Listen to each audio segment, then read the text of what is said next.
राम राम। जय श्री कृष्णा। आप सभी सुनने वालों को महाशिवरात्रि की हार्दिक शुभकामनाएं।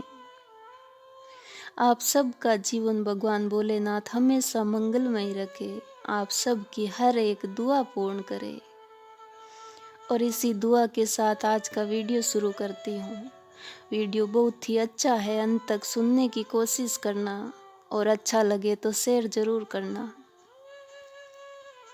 एक पल भी निभा ना सकेंगे किरदार मेरा वो लोग, एक पल भी निभा ना सकेंगे किरदार मेरा वो लोग, जो जीवन जीने की सलाहें मुझे हजार देते हैं। किसी के जीवन की ऊपरी सतह को देखकर खूबसूरत मत समझिए, क्योंकि अक्सर खिलते गुलाबों की टहनियाँ कांटों से सारोबार रहा करती है।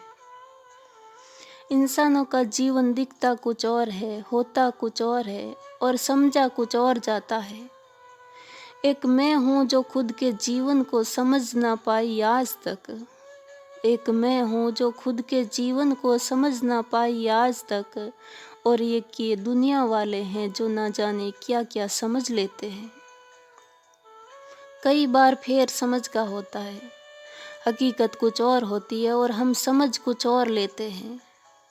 एक बार एक अध्यापक जी बच्चों से कहते हैं कि बच्चों, आज मैं आपको एक कहानी सुनाऊंगा, आप ध्यान से सुनना और बीच में एक प्रश्न भी पूछूंगा, आप उसका उत्तर देना।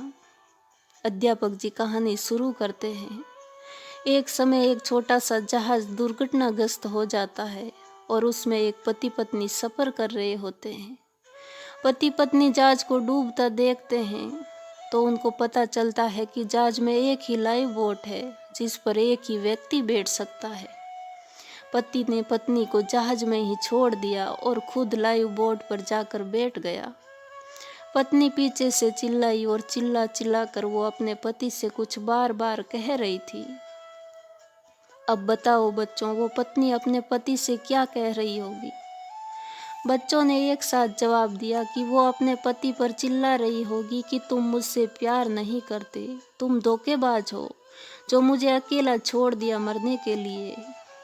पर एक बच्ची एक तरफ चुपचाप बैठी थी, उसने कोई जवाब नहीं दिया।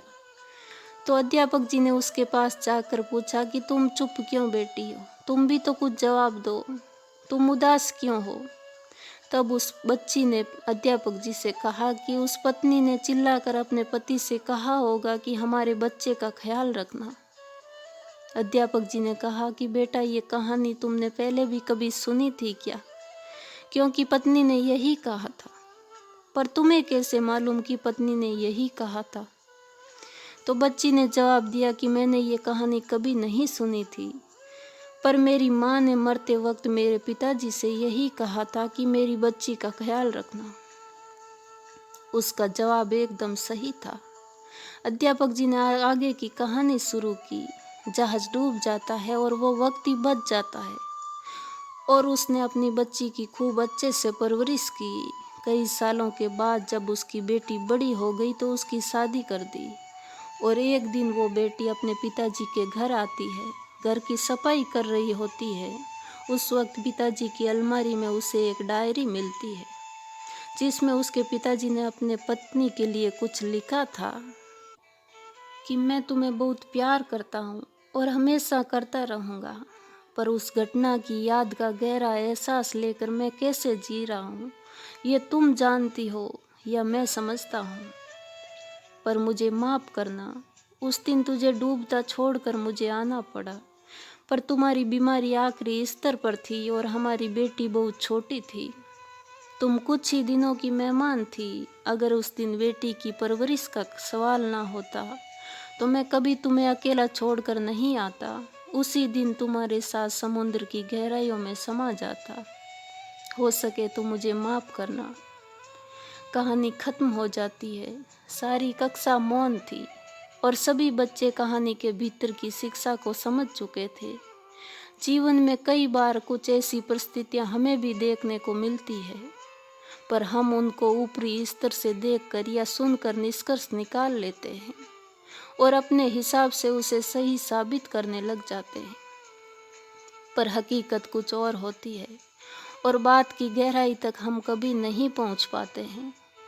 और वो गहराई या हकीकत वही इंसान समझ सकता है जो या तो उस स्थिति से होकर गुजरा है या उस स्थिति से गुजर रहा होता है। दूजा कोई क्या पहचाने, जो तन लागे सो तन जाने। इसलिए कभी भी किसी घटना को सतही तौर पर देखकर या किसी और से सुनकर उसका निष्कर्ष मत निकालिए। हर एक कहानी के, हर एक घटना के 3 पहलू होते हैं। एक वो जो आप देखते हैं और सुनते समझते हैं, दूसरा वो जो दूसरे देखते हैं और सुनते समझते हैं, और तीसरा वो जो सच होता है और दुनिया की सोच से बिल्कुल विपरीत होता है। मनुष्य में और दूसरे प्राणियों में बस इतना ही फर्क है कि भगवान ने मनुष्य को समझने की शक्ति दी है, और समझ इसलिए नहीं दी कि दूसरों के दर्द और हालातों का मजाक बनाओ या विपरीत अर्थ निकालो। इसलिए अपनी समझ का प्रयोग हमेशा दूसरों के दर्द को पहचानने में कीजिए, दूसरों की आप बीती को समझने में कीजिए और दूसरों की अंतर्वेदना को समझकर उसको दूर करने की कोशिश कीजिए। वीडियो अच्छा लगा तो शेयर ज़रूर कीजिए। जय श्री कृष्णा।